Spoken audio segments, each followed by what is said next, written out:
पूर्णस्य पूर्णमादाय पूर्णमेवावशिष्यते। ॐ शान्तः शान्तः ॐ सहना भवतु सहनौ भुनक्तु सह वीर्यं करवावहै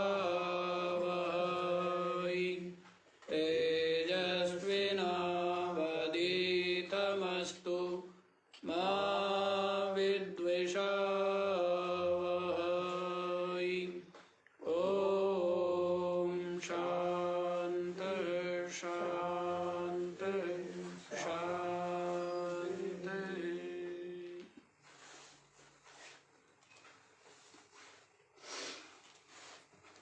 हाँ जी, तो क्या बतला रहे हैं? वैराग्य और बोध, ये दो पक्षी के पंख के सदृश जिज्ञासु के लिए पंख है। वैराग्य के और आत्मज्ञान के अभाव में मुक्ति रूपी जो महल की अटारी है उस पर साधक नहीं पहुंच सकता। इसलिए अत्यंत वैराग्य संपन्न जो जिज्ञासु है, पर वैराग्य युक्त, कैसा है? अत्यंत विचारवान है। अत्यंत विचारवान है तभी वैराग्यवान है। अत्यंत विवेकी है, अत्यंत बुद्धिमान है, अत्यंत मननशील है, विचारवान है। इसी कारण से क्या है? वैराग्यवान है। और वैराग्यवान ही बोधवान होता है। वैराग्यवान ही क्या होता है? बोधवान होता है। और वैराग्य और बोध, इन दोनों से जो संपन्न है वही आत्मनिष्ठा ब्रह्मनिष्ठा को प्राप्त करके अपनी आत्मा का अपरोक्ष अनुभव करता है। आत्मा की ब्रह्म रूपता को अनुभव करके संपूर्ण जो दृश्य प्रपंच इनसे मुक्त हो जाता है। बंधन जन्म मृत्यु राग आदि सबसे मुक्त हो जाता है। तो ये बतला दिया है। इसीलिए जिज्ञासु को क्या संग्रह करना चाहिए? वैराग्य का ही संग्रह करना चाहिए। इसी बात को बतलाने के लिए 376वां श्लोक आप लोग देखिए। अत्यंत वैराग्यवतः समाधिः समाहितस्यैव दृढ प्रबोधः प्रबुद्धतत्त्वस्य हि बन्धमुक्तेर्मुक्तात्मनो नित्यसुखानुभूतिः। अत्यंत वैराग्यवतः समाधिः समाहितस्य एव दृढ प्रबोधः प्रबुद्धतत्त्वस्य हि बन्धमुक्तिः मुक्तात्मनः नित्यसुखानुभूतिः।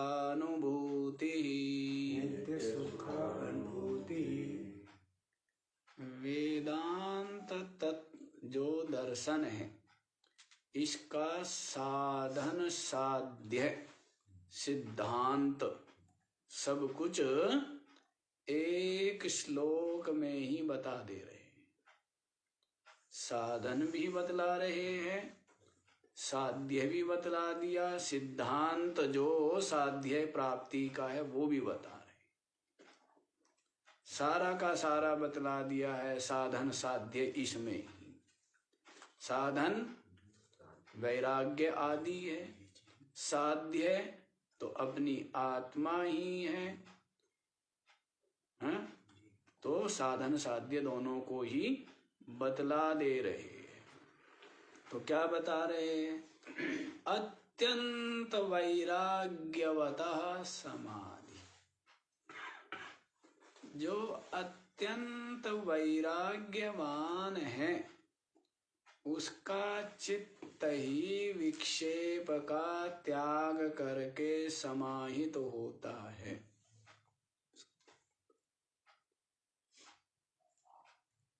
ध्यान की कक्षाएं चलती है, अनेकों लोग ध्यान का अभ्यास करते हैं, लेकिन जब तक चित्त में तृष्णा, राग, वासना, संसार के विषयों से प्रीति बनी हुई है, तब तक आपका ध्यान स्वाभाविक नहीं हो सकता। आपका चित्त स्वाभाविक रूप से इनसे अलग उपराम नहीं हो सकता है ना। वैराग्य के अभाव में चित्त समाहित नहीं हो सकता। जैसे कहीं पर आप जाए हैं और आपको संसार के पदार्थों में प्रियता हो, तो किसी के भवन में आप गए, सुंदर भवन में, तो वहां पर जाकर के क्या होगा? कभी आप मेज को देखेंगे, बहुत अच्छी है, कभी कुर्सी को देखेंगे, बहुत अच्छी है, कभी बल्ब को देखेंगे, बहुत अच्छे हैं, कभी जो बेड है उसको देखेंगे, बहुत अच्छे हैं, कभी गद्दे हैं उनको देखेंगे, बहुत अच्छे। तो निरंतर आपके चित्त में उनके पाने की इच्छा उत्पन्न होगी ना। लेकिन जो जानता है तत्व को, वो जानता है ये सब चीजें सबकी सब मिट्टी ही है, सबकी सब नश्वर ही है, और इनके होने से, इन जड़ वस्तुओं के होने से कोई सुखी क्लेश रहित नहीं हो पाता है। ये किसी को भी पूर्णता का अनुभव नहीं करा पाती है, बल्कि संसार जिसके पास जितना अधिक होता है उतना ही वो अपने आप को अपूर्ण अनुभव करता है। अपूर्णता ही तो अनुभव कराती है। संसार क्या अनुभव कराता है? अपूर्णता। और संतोष, विवेक, वैराग्य, ज्ञान क्या अनुभव कराते हैं? पूर्णता। संसार, संसार की वस्तुएं, पद, प्रतिष्ठा आदि क्या अनुभव कराते हैं? अपूर्णता। सब सीमित है। व्यक्ति पाना चाहता है कि मैं तो केवल राजा ही हूं, चक्रवर्ती सम्राट नहीं हूं। चक्रवर्ती सम्राट है तो सोचता है मैं तो केवल चक्रवर्ती सम्राट ही हूं, मैं कोई इंद्र तो हूं नहीं, इंद्र पद भी मुझे प्राप्त हो जाए। इंद्र सोचते हैं कि मैं तो केवल इन देवताओं का अधिपति हूं, लेकिन हमारे सर पर तो गुरुजी बैठे हुए, बृहस्पति जी महाराज, वो हमारे से ज्यादा सम्मानित हैं, हमारे से ज्यादा आनंद में हैं।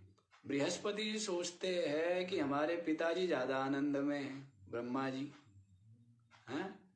ब्रह्मा जी सोचते हैं प्रपंच में उलझा रहता हूं, हैं, मौज में तो क्या है, विष्णु भगवान होंगे।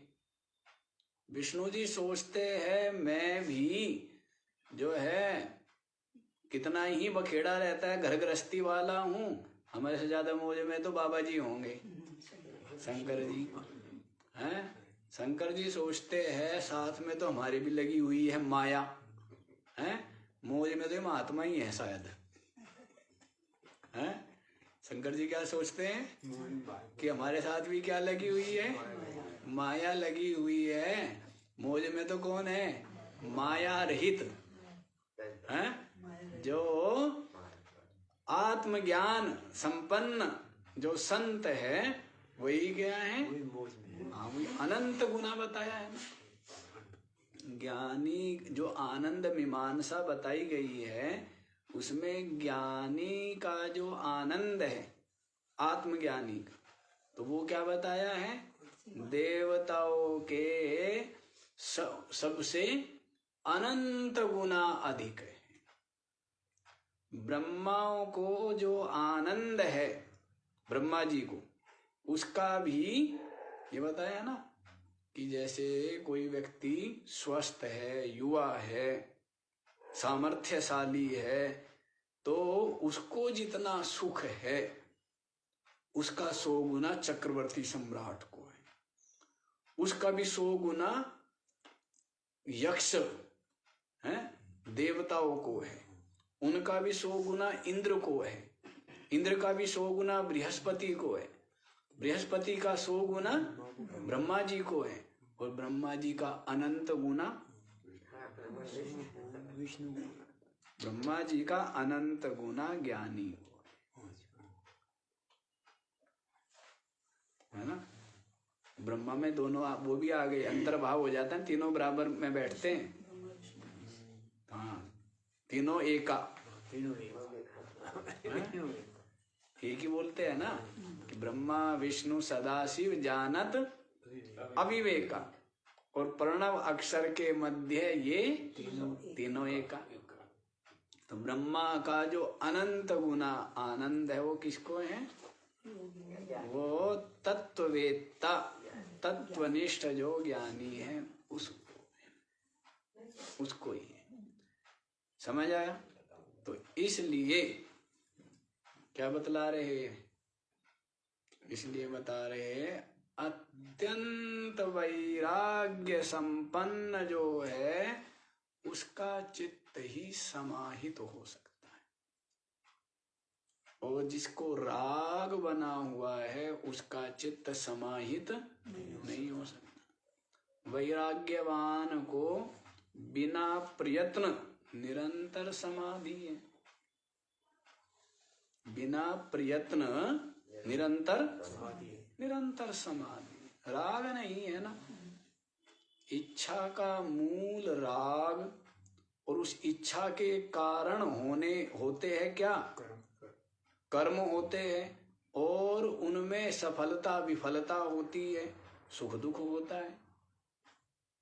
लेकिन सुख दुख तो तब होवे जब सफलता विफलता होवे, सफलता विफलता तब होवे जब किसी वस्तु प्राप्ति के लिए प्रवृत्ति होवे, किसी वस्तु प्राप्ति के लिए प्रवृत्ति तो तब होवे जब उनकी प्राप्ति की इच्छा होवे, और जब उन वस्तु की प्राप्ति की इच्छा तो तब होवे जब किसी वस्तु का राग हो।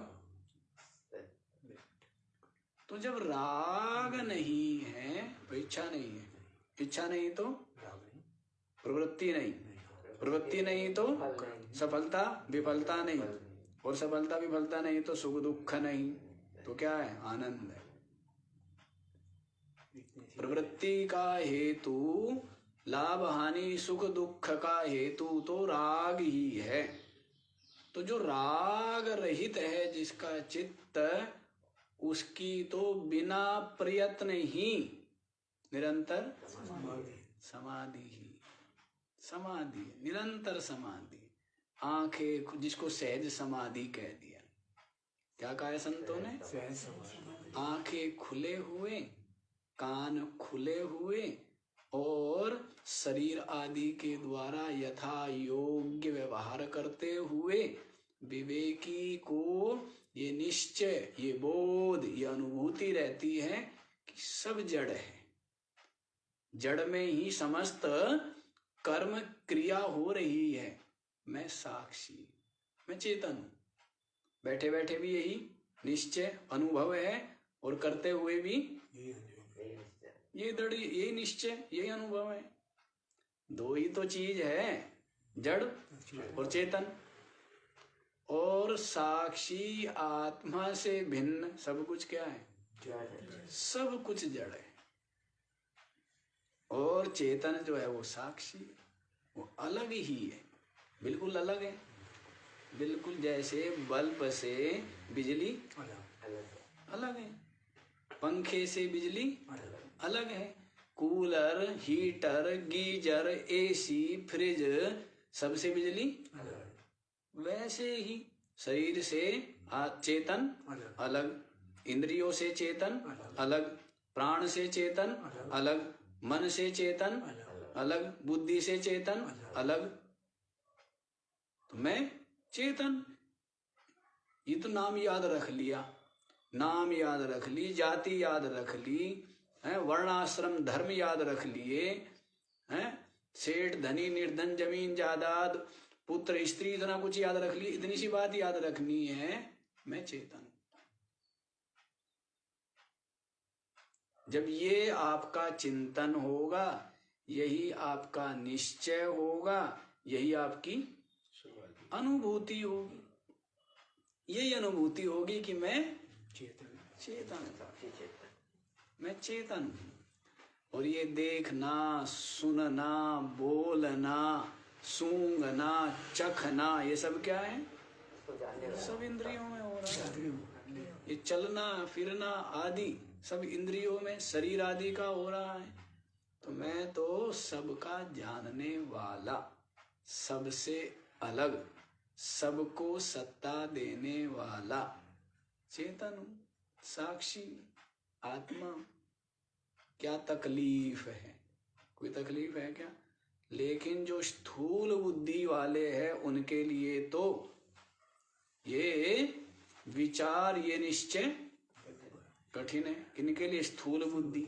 स्थूल बुद्धि किनकी है? जिनकी बुद्धि में परिवार घुसा हुआ है, जिनकी बुद्धि में घर बार घुसा हुआ है, उनकी बुद्धि क्या है? क्या क्या घुसा हुआ है? मेरा, पराया, बुद्धि में सब घुसा हुआ है, अहमता, ममता, राग, द्वेष, कपट, संसार जिसकी बुद्धि में घुसा है उसकी बुद्धि स्थूल है। जिसकी बुद्धि से संसार निकल गया उसकी बुद्धि सूक्ष्म है। और ऐसी सूक्ष्म बुद्धि के लिए ये निश्चय कर पाना कठिन नहीं है कि ये सब जड़ है और मैं चेतन आत्मा। सूक्ष्म बुद्धि के लिए कठिन नहीं है। स्थूल बुद्धि समझ गए? जिनकी बुद्धि में क्या घुसा हुआ है? शरीर, संसार, परिवार, ये सब घुसा हुआ है, वो स्थूल बुद्धि है। और जो वैराग्यवान है वो क्या हो गया? सूक्ष्म बुद्धि। वैराग्यवान वही है ना जिसकी बुद्धि में संसार नहीं घुसा हुआ है, तो इसलिए वो सूक्ष्म बुद्धि वाला है। तो जो सूक्ष्म बुद्धि वाला है उसके लिए तो ये बोध, अनुभूति कठिन नहीं है कि मैं चेतन हूं, साक्षी आत्मा ब्रह्म रूप हूं। समझ आया? तो कहां से साधन, कहां से शुरू बता रहे हैं? वैराग्य से। अत्यंत वैराग्यवतः समाधि। जो अत्यंत वैराग्यवान है उसका चित्त क्या है? निरंतर समाहित है। समाहितस्यैव दृढ़ प्रबोध। और जिसका चित्त समाहित है उसको ही क्या होता है? दृढ़ प्रबोध होता है। क्या बोध होता है? कि ये अनात्मा, जड़, विकारी, ये जो देह आदि उपाधि है ये मैं नहीं हूं, मैं तो इन सब का साक्षी चेतन हूं। समाहितस्यैव, जिसका चित्त समाहित है उसको ही क्या है? दृढ़ बोध है, दृढ़ प्रबोध है। समझ आ रहे? दृढ़ प्रबोध उसको है, उसका बोध निरंतर बना रहता है, उसका बोध निरंतर सुरक्षित रहता है। जगत व्यवहार उपाधियों के द्वारा होते हुए भी प्रारब्ध किनका है? उपाधियों का है। शरीर अपने प्रारब्ध से टिका है। इंद्रिया, प्राण, मन, बुद्धि अपने प्रारब्ध से टिकी है। और मैं तो अपने सहारे ही हूं टिका हुआ, बल्कि सब मेरे सहारे टिके हुए।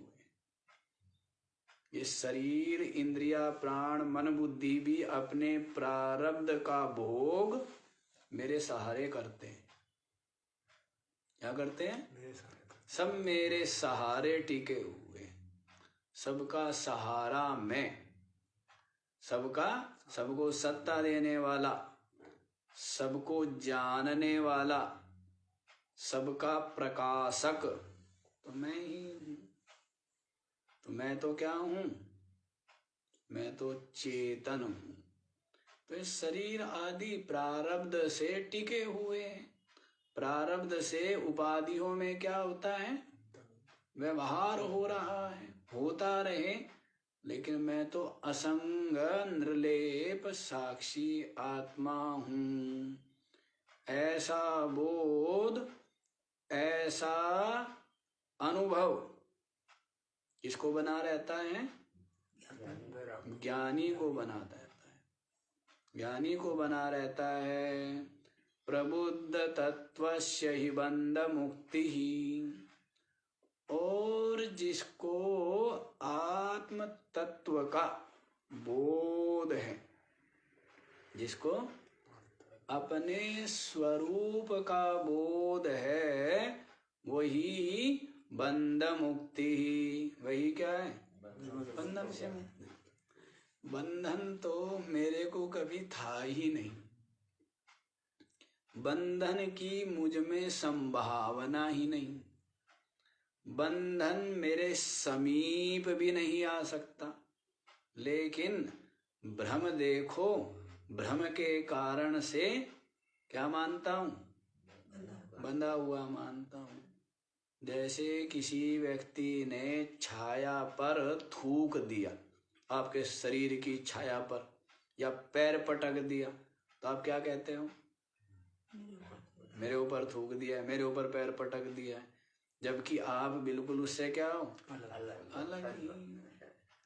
वैसे ही ये जो शरीर है, ये बंधन में आ सकता है। ये इंद्रिया बंधन में आ सकती है। ये प्राण बंधन में आ सकता है। ये मन, बुद्धि बंधन में आ सकते हैं। लेकिन मैं कभी बंधन में आया ही नहीं। बंधन है ही नहीं। निर्बंध हूं, निरंतर ही मुक्त हूं। कभी बंधन में आया नहीं, सदा ही क्या हूं? मुक्त हूं। सदा ही मुक्त हूं। लेकिन ये माया की महिमा, माया क्या है? अज्ञान। अज्ञान के अलावा माया और कुछ नहीं। स्वरूप का अज्ञान के कब हो गया जी अज्ञान आपको? सच बताऊं, कभी हुआ ही नहीं। ये अज्ञान कब हुआ है? कभी हुआ है क्या? पर उनको हुआ है जिनको जगत, शरीर और बंधन सत्य लगते हैं, उनको बंधन हुआ है। अन्यथा तो माया कभी आई नहीं, अज्ञान कभी हुआ ही नहीं। ये तो ऐसे ही हो गया जैसे स्वप्न हो जाता है। और मैं जग जाता हूं तो फिर क्या हूं? स्वस्थ ही हूं। स्वप्न में शत्रुओं ने, विरोधी पक्ष के सैनिकों ने, शत्रुओं ने मुझे क्या कर लिया है? चारों ओर से घेर लिया है। प्राण संकट में है। सब तरफ से पत्थर, भाले, तीर, बाण मेरे ऊपर चलाए जा रहे हैं। नींद खुल गई। क्या हुआ? सब है, मुक्त हो गया। कहीं नहीं है, कुछ नहीं है। ना बाण है, ना कोई विरोधी है, ना मैं किसी से घिरा हूं, ना मैं कोई घायल ही हूं। मैं तो आराम से हूं। वैसे ही ये जगत रूप जो स्वप्न अज्ञान निद्रा से दिख रहा है। इस अज्ञान निद्रा के टूटते ही मैं क्या हूँ? स्वस्थ ही हूँ। स्वस्थ। जन्म मृत्यु लाभ हानि क्लेश वियोग बुढ़ापा रोग ये सब कुछ मुझ में नहीं है। परम स्वस्थ हूँ, परम आनंद हूँ, परम निश्चिंत हूँ, बंधन मुक्त हूँ। बंधन मुक्त। कब? अज्ञान निद्रा जब टूटे। कैसे टूटेगी? ज्ञान से। कैसे टूट गई? जगा दिया सदगुरु ने, संत ने कृपा करके क्या किया? जगा दिया। जग गए तो क्या देखते हैं कि हम तो चेतन हैं, ना हमारा जन्म ना हमारी मृत्यु, ना हमें कर्तृत्व ना भोक्तृत्व, ना धर्म ना अधर्म, ना पाप ना पुण्य, ना बंधन ना मोक्ष। हम तो क्या है? मुक्ति, सच्चिदानंद। जगने की तो बात है। क्या करना है? मोह निशा सब सोवन हारा, देखे स्वप्न अनेक प्रकारा। एही निशि जामिनी जागे योगी, परमारथ प्रपंच वियोगी। इस रात्रि में योगी जगता है? कैसा है? परमारथ, परमार्थ में लगा हुआ, परम अर्थ मोक्ष तत्व प्राप्ति में लगा, प्रपंच वियोगी, और संपूर्ण प्रपंच से जिसका चित्त वियुक्त हो गया है। ये सारा प्रपंच संसारी इस प्रपंच को ही सत्य और सार मानते हैं। इस प्रपंच को ही क्या मानते हैं? सत्य और सार मानते हैं। लेकिन जो विवेकी है वो प्रपंच से क्या है? वियुक्त है। तो प्रपंच क्या है? सब प्रपंच सब झूठा है, झूठा आभास मात्र, मिथ्या ही है। ऐसा समझ करके अपनी आत्मा में जग गया है, अपनी आत्मा में जग गया। तो बताइए, मेरे में बंधन था? भ्रम से मुझे निर्बंध में बंधन भासता है। भ्रम से मुझ सच्चिदानंद में दुख क्लेश भासता है। भ्रम से मुझ आत्मा ब्रह्म में ये शरीर आदि प्रपंच सत्य होकर भास रहा है। जैसे मरुभूमि में जल बिना हुए ही सत्य होकर भासता है। अज्ञान से ज्ञान हो जाए तो वो मिथ्या ही है, सही ज्ञान हो जाए तो वो है ही नहीं। वैसे ही ये जगत क्या है? मिथ्या ही भास रहा है, और सही ज्ञान होवे तो है ही नहीं। यही सत्य है। प्रबुद्ध तत्वस्य बंध मुक्ति, जो अपने तत्व में जग गया है, तत्व का स्वरूप का बोध जिसको हो गया है, बंध मुक्ति ही। वो क्या है? बंधन से मुक्त मुक्त ही था, मुक्त ही था, मुक्त ही है, मुक्त ही रहेगा। संभावना नहीं है बंधन की वापस लौटने की, संभावना नहीं। बताओ, अज्ञान की महिमा। ये सारी महिमा किसकी है? कि ब्रह्म जो है जीव बन के हैं, कर्ता भोक्ता बन के, कुत्ता बन के घूम रहा है। क्या घूम रहा है? ब्रह्म जो है क्या बन के घूम रहा है? कुत्ता बन के। जीव भावापन्न होके और फिर कुत्ता, बिल्ली, हाथी, घोड़ा, गधा अपने आप को मान रहा है, जबकि है क्या? है ब्रह्म। ये किसकी महिमा है कि ब्रह्म को क्या बना दिया? कुत्ता, घोड़ा, गधा बना दिया। इसकी महिमा है ये अज्ञान। और अज्ञान अकेला नहीं आता, परिवार सहित आता है। देखिए आपने, हाँ, जैसे कहीं भंडारे आदि हो तो जो लोग हैं, जो बेचारे थोड़े से निर्धन होते हैं, तो वो क्या होते हैं? परिवार से छोटे छोटे बाल बच्चे, पूरी लाइन लगी रहती है, हाँ? पूरा का पूरा आते हैं ना। तो वैसे ये जो अज्ञान है ना, ये कैसे आता है? बहुत बड़ा परिवार है इसका। अज्ञान का परिवार मिथ्या ज्ञान। फिर क्या है? अहमता, ममता। फिर क्या है? राग द्वेष, हैं? और मोह और स्वार्थ और कपट। ये जो है ना, राग आके धमकता है। राग कहता है कि बस अब आप सेनापति तो मैं ही हूं। क्या कहता है अज्ञान को? आपके किले को सुरक्षित रखने की जिम्मेदारी मेरी। इसकी है? राग की, है ना। हर चीज में करा देता है।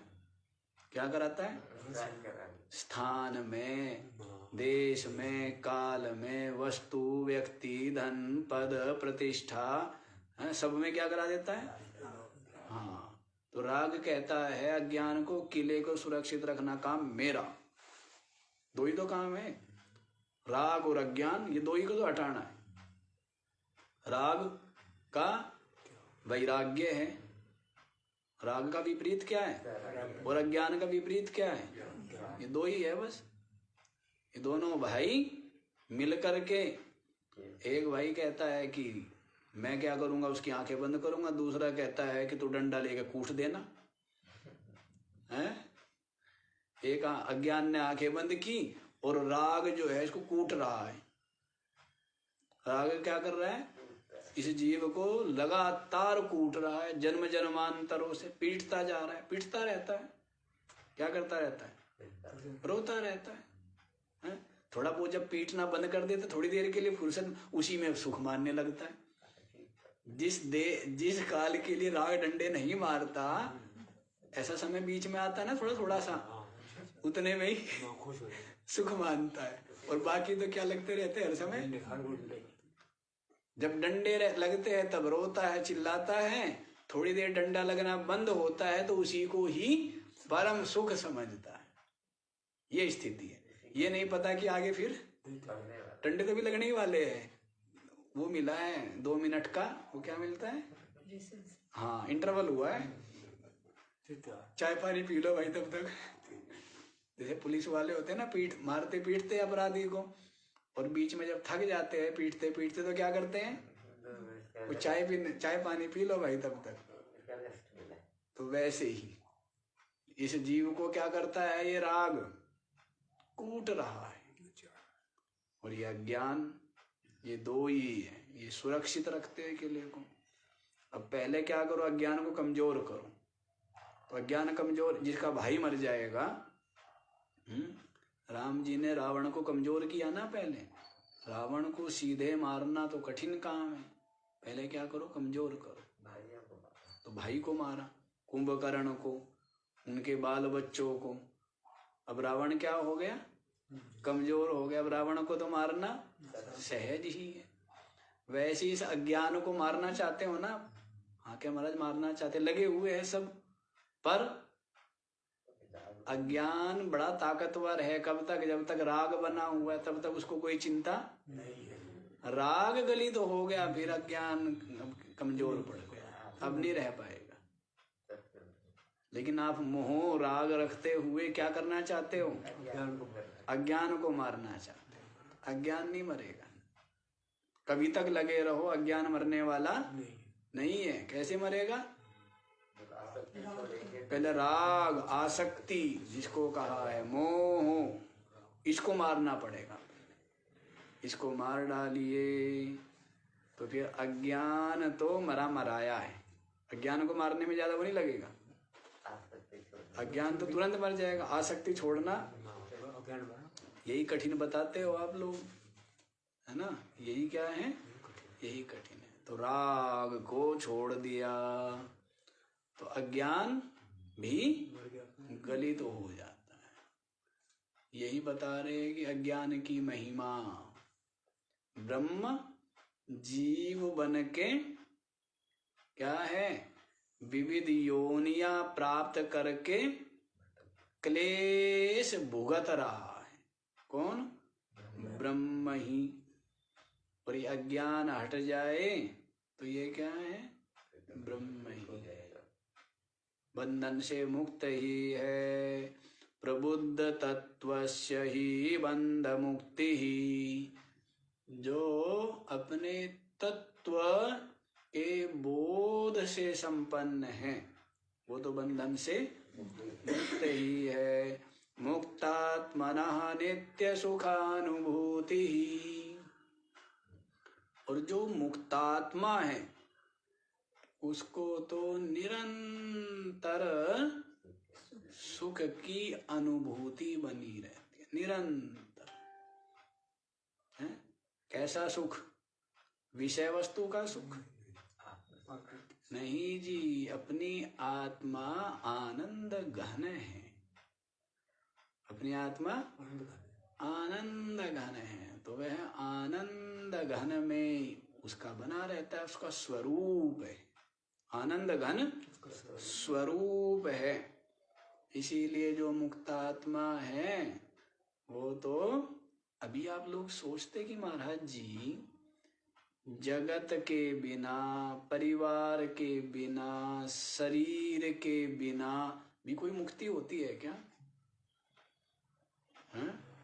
आप क्या समझते हो? शरीर सहित, संसार सहित, परिवार सहित हमें क्या मिले?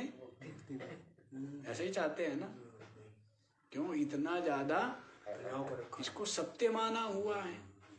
इससे भिन्न जीवन की कल्पना ही नहीं है। इसी को जीवन समझता है, मृत्यु को जीवन समझ रहा है, मृत्यु को ये जो कुछ है सब मृत्युमान है। जो कुछ दिख रहा है, सुन रहा है, और जो दिखने वाला है और देखने वाला है, देखने के साधन जो इंद्रिया है और इसको जानने वाला जो अंतःकरण आदि है, सब के सब क्या है? मृत्युमान है, मरने वाले। तो मृत्यु को क्या समझ रहा है? जीवन। और जीवन को क्या समझता है? मृत्यु। बड़े आश्चर्य की बात है। जीवन जो अपनी आत्मा है, चेतन, वो क्या है? वो जीवन है, लेकिन उसको क्या समझता है? मृत्यु। मृत्यु समझता है, मतलब उसमें जाना नहीं चाहता है। और जो मृत्यु है, शरीर क्या है? मृत्यु। संसार क्या है? मृत्यु। इंद्रिया क्या है? मृत्यु। सबके सब मृत्यु संयुक्त है, सबके सब मकान ढहने वाले हैं। ये सारे मकान ढहने वाले। जो एक मकान है जो कभी ढहता नहीं है वो अपनी आत्मा है, लेकिन उसका इसको पता ही नहीं है, उसको मकान ही नहीं मानता है, इन्हीं को मकान मानता है। शरीर को मकान ढहने वाला है। कैसा मकान है? कोई सुंदर नहीं है। ये मकान कोई सुंदर है क्या? बिल्कुल सुंदर नहीं है, इतना कच्चा है, लेकिन बस संसारियों के बीच रहता है, वैसा इसको सुहाता है। जैसे जो गधों के बीच रहता है गधा, तो अपने आप को क्या मानता है? थोड़ा सा उसमें शक्ति हो तो क्या समझता है अपने आप को? सबका राजा समझता है, श्रेष्ठ समझता है, हैं?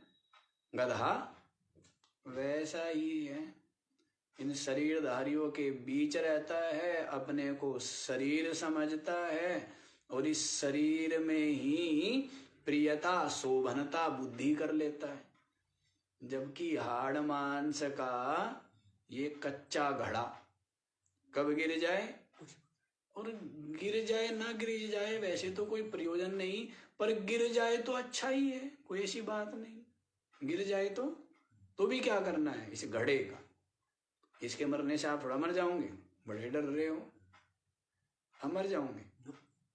शरीर के मरने से आप मरोगे क्या?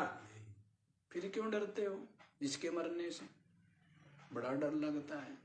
अज्ञानियों में रहते हो ना, समझदारों में रहा करो। किसमें रहा करो?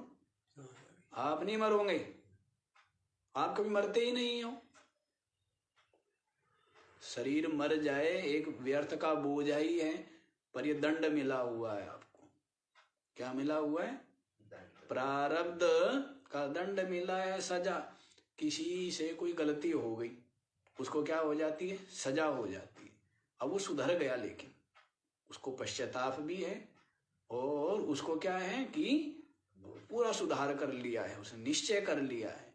लेकिन जो कर्म हो गया है, जो सजा हो गई है, वो तो वैसे ही ये प्रारब्ध से मिली है सजा, है भोग रहे हैं। कभी सर्दी लगती है, कभी गर्मी लगती है, रोग होते हैं, वियोग होते हैं, है क्या? कुछ भी नहीं है, तो भोग रहे हैं ना सजा। सजा भोग रहे हैं, सबके सब जीव सजा भोग रहे हैं। शुद्ध चेतन होते हुए, आत्मा होते हुए सजा भोग रहे हैं। लेकिन सजा को ही क्या मान लेते हैं संसारी जीव?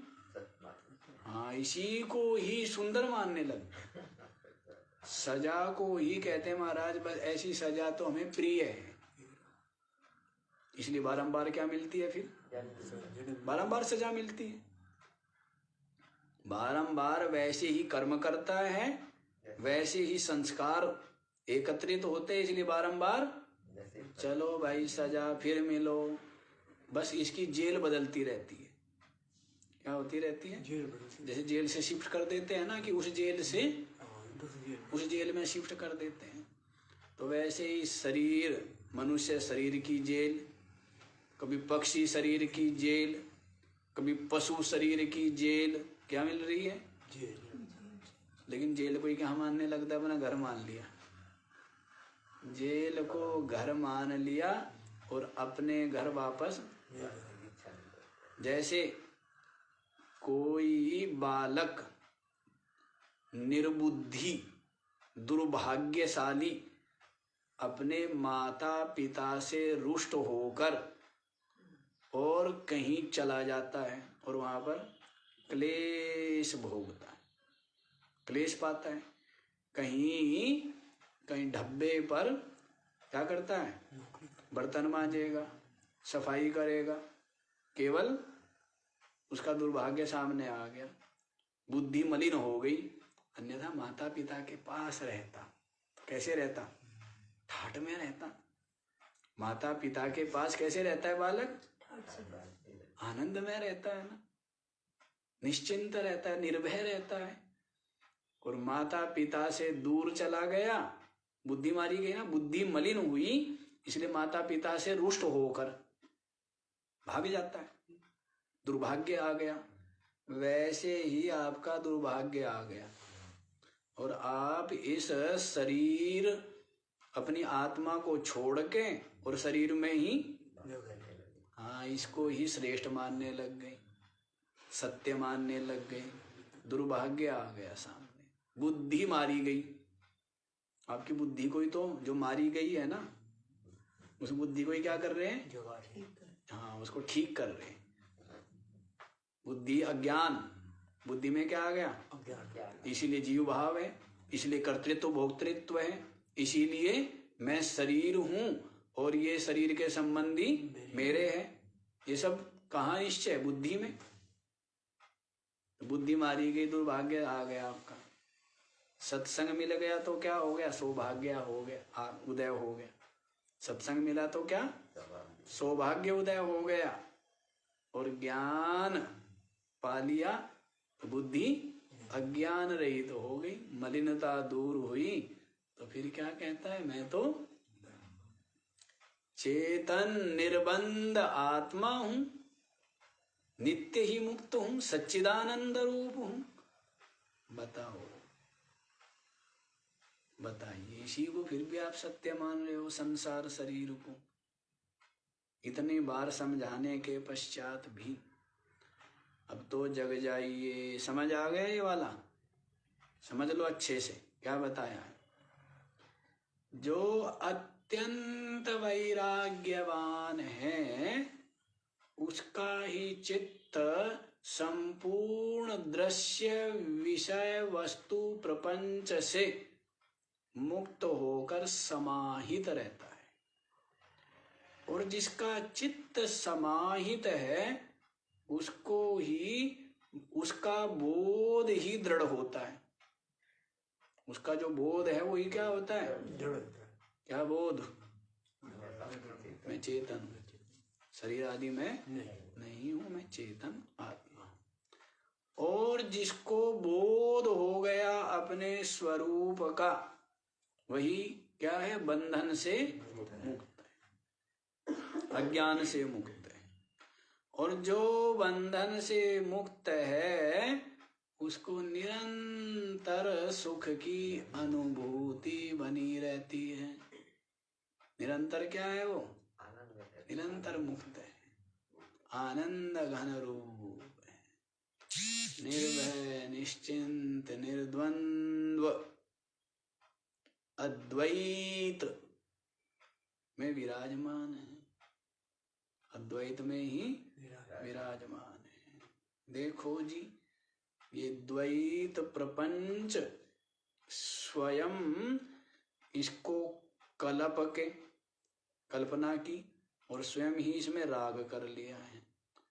अब इस चटाई को समेटना भी स्वयं ही है और समेट के इस कूड़े कचरे को क्या करना है? ज्ञान अग्नि से फिर क्या रह जाएगा? बस मैं ही रह जाएगा। फिर क्या रह जाएगा? स्वयं ही रह जाएगा। तो ये प्रपंच फैलाया किसने? और इसको समेट के और ज्ञान अग्नि में भस्म कौन करेगा? और जो भस्म कर दिया जिन्होंने, वो क्या हो गए? वो अद्वैत भाव में, केवलता में, निर्वाण पद में प्रतिष्ठित हो गए, मोक्ष पद में प्रतिष्ठित हो गए। तो क्या करो? हैं? वो है ना कि अज्ञान का दे काट सर। हैं? क्या बोला है? अज्ञान का दे काट सर, अज्ञान का सर काट कर, ऐसे करके आता है ना। तो वैसे ही है। समझ आ गया ये वाला? आगे वाला भी बता दिया जाए।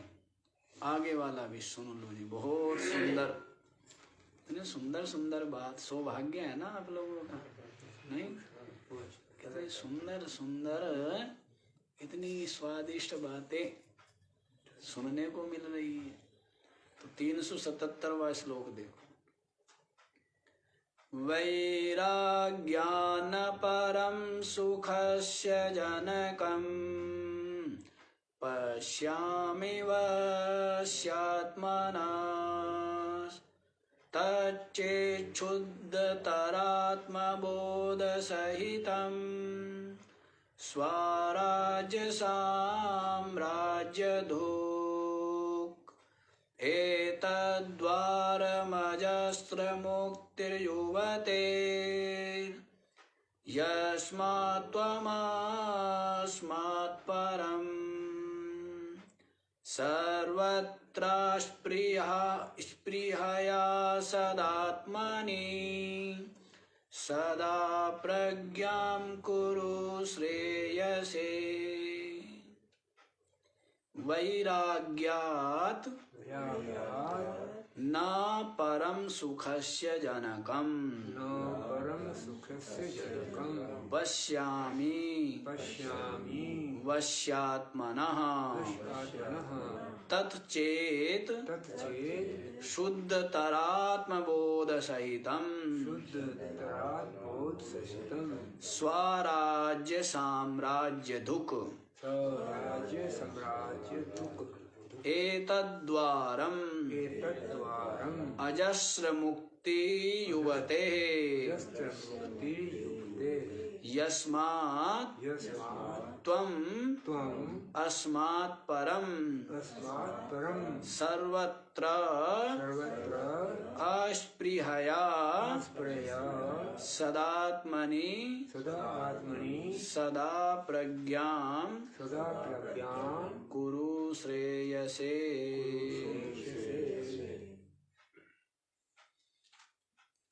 कितनी सुंदर बात।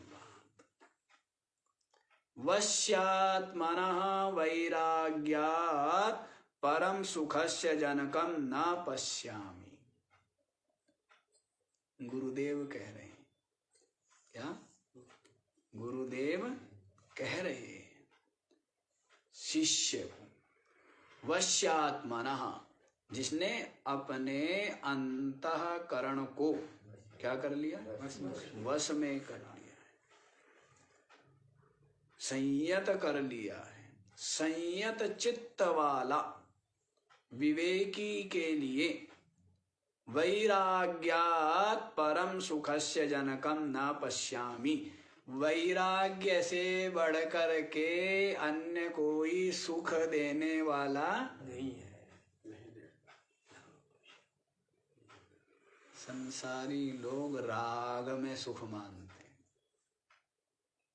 संसारी अज्ञानी मूढ़ बुद्धि, स्थूल बुद्धि, मंद बुद्धि क्या करते हैं, राग में, विषयों के राग में, संसार के राग में क्या मानते हैं, सुख मानते हैं। और यहाँ पर क्या कह रहे हैं आचार्य, संयत चित्त वाले विवेकी के लिए वैराग्यात् परम सुखस्य जनकम न पश्यामि, वैराग्य के अतिरिक्त सुख देने वाला मैं नहीं देखता हूँ। आपको भी क्या दिखना चाहिए, यही दिखना चाहिए। क्या दिखना चाहिए, है ना। जो संत हमें दिखाना चाह रहे हैं वही हमें क्या है, वही दिखना चाहिए। जो संत देख रहे हैं, जो संतों को दिख रहा है, संत हमें भी क्या है, वही दिखा रहे हैं, वही दिखाना चाहते जो कि सत्य है। तो क्या दिखाना चाहते हैं कि भाई राग ही दुख का कारण है और समस्त विषय वस्तु के राग का त्याग ही परम सुख का, ये बात बुद्धि में बैठ जाए। वैराग्यात् परम सुखस्य जनकम न पश्यामि, वैराग्य से अतिरिक्त परम सुख का जनक न पश्यामि, मैं नहीं देखता हूं। वैराग्य ही सुख का मूल है। कोई व्यक्ति सुखी है, संसार में सबके सब दुखी है, और संत लोग, कौन संत है? अब संत का मतलब तो संत ही होता है, लेकिन अब संत की भी क्या करनी पड़ती है, हैं? वो करना पड़ता है डेफिनेशन, और उसको वो भी करना पड़ता है अलग उपाधि देनी पड़ गई, है ना। जो राग रहित है, जो क्या है, राग रहित है, ऐसे जो संत है, ऐसे जो, अच्छा एक चीज और भी है, जैसे मान लीजिए किसी के अंदर वैराग्य नहीं है, विवेक नहीं है, संयम साधना नहीं है, कपड़े पहनने की क्या जरूरत है या क्या जल्दबाजी है, हमें समझ में नहीं आता। ये तो एक वो हो गया, जैसे होती है ना कि ये वर्दी ले ली जाए तो उसके पश्चात गुरु बनने की बात हो, या जैसे कहीं किसी मठ में जाएगा जिज्ञासु तो क्या करनी पड़ेगी, सेवा करनी पड़ेगी, साधना करना पड़ेगा, और यदि उसको वस्त्र मिल गए तो सेवा से पिंड छूट गया। अब तुम साधु है ना, साधु थोड़ा, साधु तो काम, ऐसी सोच है। क्या आवश्यकता है कि महाराज आवश्यकता है ना, यदि गैरवे वस्त्र पहने हैं तो भंडारा खाने की सुविधा है, और यदि गैरवे वस्त्र नहीं पहनेंगे तो भंडारे में नहीं जा पाएंगे। तो भंडारा खाना उद्देश्य है, साधना करना नहीं, सेवा करना नहीं, अपने अंतःकरण को निर्मल बनाना नहीं, अपने अंतःकरण को विवेक वैराग्य से संपन्न करना नहीं, ज्ञान प्राप्त करना नहीं। यही उद्देश्य क्या है? आश्रम संभालना, भंडारा खाना, सम्मानित प्रशंसित होना। इसके लिए क्या करो? इसके लिए वस्त्र पहन लिए जाए, गैरिक वस्त्र। गैरिक वस्त्र जो है वो वैराग्य का प्रतीक है। इस संपूर्ण कर्म वासना जिसने क्या किए हैं, अग्नि में, ज्ञान अग्नि में, वैराग्य अग्नि में भस्म कर दिए। ये किसका प्रतीक है? कि कर्म, संस्कार, तृष्णा, वासना क्या किए हैं? वैराग्य की अग्नि में। वैराग्य तक तो पहुंच, ज्ञान में तो पहुंच ही जाएगा। कहाँ पहुंच? वैराग्य तक पहुंच। तो वैराग्य की अग्नि में जिसने सब भस्म कर दिए, तो ये उसका प्रतीक है। गोस्वामी तुलसीदास जी ने कहा ना कि सोचिए जति प्रपंचरत विगत विवेक विराग, ऐसा यति सन्यासी सोचनीय है। प्रपंचरत क्या लगा हुआ है? विगत विवेक विराग, विवेक वैराग्य से रहित होकर, इसमें लगा है सेवा कर रहे हैं जी। क्या कर रहे हैं? सेवा कर रहे हैं। तो सेवा करना अच्छा है, राग मिटाने के लिए, अहंकार मिटाने के लिए। लेकिन इससे क्या होता है? और जो मनमाने अज्ञानी लोग हैं उनका राग और अहंकार बढ़ जाता है। लक्ष्य क्या है? परमात्म प्राप्ति, आत्म कल्याण। इसी के लिए सेवा की जाती है, जिससे कि हमारा अहंकार गलित हो। लेकिन ये तो क्या होता है? और बढ़ता है ना? तो सेवा लक्ष्य नहीं है। सेवा सुंदर चीज है, आरंभ में साधक को करनी चाहिए। उसी से ही हृदय निर्मल होगा, राग अहंकार गलित होगा। लेकिन लक्ष्य क्या है? लक्ष्य तो तत्व अनुभूति है ना। इसमें एक साधन है, साधन में ही राग कर लोगे तो। नौका है, नौका के द्वारा नदी को पार किया जाता है, और पार करने के बाद छोड़ देने पड़ता है ना। लेकिन उसमें साधन में राग कर ले, नौका में उतरे ही नहीं तो वैसी साधन है। लक्ष्य तो तत्व अनुभूति है, लेकिन विचार नहीं करता है, तो इनको महत्व देता है। इनको ही प्रपंच में लगा रहता है। प्रपंच में विगत विवेक विराग, विवेक वैराग्य रहित तो होकर प्रपंच में जो लगा है, ऐसा जो यति है, सन्यासी है, वो सोचनीय है।